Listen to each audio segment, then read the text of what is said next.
పార్టీల మధ్య ఆరోపణలు పక్కన పెట్టి చర్చిద్దామన్నారు. అలానే ఢిల్లీ పొల్యూషన్ కు సొల్యూషన్ కనుక్కుందామన్నారు. తీరా చూస్తే ఆ సమయం రాగానే తాము అనుకున్న బిల్లులను మాత్రం పట్టాలెక్కింపజేసి సభలను వాయిదా వేశారు కేంద్ర పెద్దలు.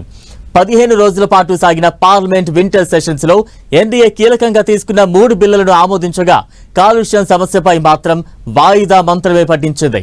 దీంతో విపక్షాలు నిరవధిక వాయిదా తర్వాత కూడా ఆందోళనకే పరిమితం కావాల్సి వచ్చింది.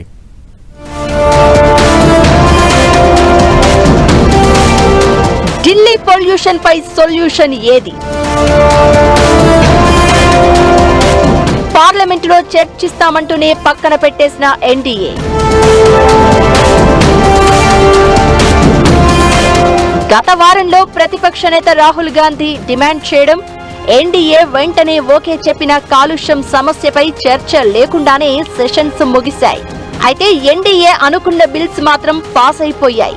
విపక్షాల డిమాండ్లు ఆందోళనకే పరిమితమయ్యాయి.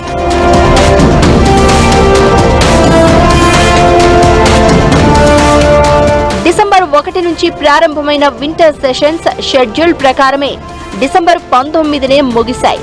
అపోజిషన్ పార్టీలు ఇన్సూరెన్స్ రంగంలో ఎఫ్డీఐలు, న్యూక్లియర్ ఆటమిక్ ఎనర్జీ బిల్ తో పాటు బీబీజీఆర్జీ బిల్ ని వ్యతిరేకించాయి. కనీసం జాయింట్ పార్లమెంటరీ కమిటీ ముందుకైనా పంపించాలని డిమాండ్ చేసిన కేంద్రం లైట్ తీసుకుంది.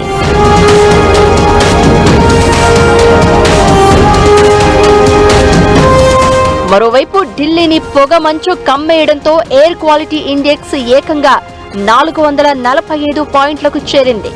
ఒకే రోజు 152 విమానాలు రద్దయ్యాయి. ఢిల్లీ ఎన్సీఆర్ పరిధిలో కనీసం 100 మీటర్ల వరకు కంటికి ఎదురుగా ఏం జరుగుతుందో కనిపించని పరిస్థితి నెలకొంది. ఉత్తరప్రదేశ్లోనూ ఇదే తరహా పరిస్థితి నెలకొంది. కోర్టులు కూడా దేశ రాజధానిలోని కాలుష్యంపై ఆందోళన వ్యక్తం చేశాయి.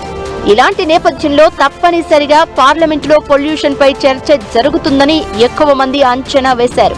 అయితే కేంద్రం మాత్రం దాని ఊసే లేకుండా వ్యవహరించడంతో కాలుష్యం మాట గాలికి వదిలేసినట్లయిందని రాజకీయ విమర్శలు వస్తున్నాయి.